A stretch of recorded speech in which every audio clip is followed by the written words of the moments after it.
Hello mga kalaro, magandang hapon. Welcome sa ating 5 p.m. games, July 8, 2020.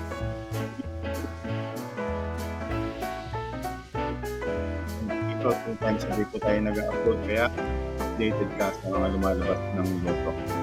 Para sa 2D Lotto, 1629 ang lumabas. Great, panalo ka ng 4,000. 2,000 naman kung nag-rumble. 1629.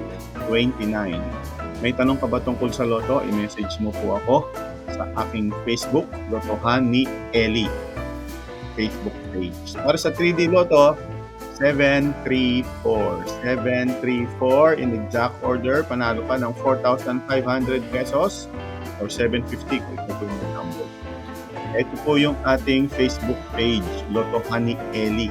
Hanapin mo po ako sa Facebook, Lotohan ni Eli. Kausapin niyo po ako kung meron kang tanong sa Loto or kung gusto mong tumaya sa aming Loto outlet. Thank you very much. See you mamayang 9 p.m. Subscribe.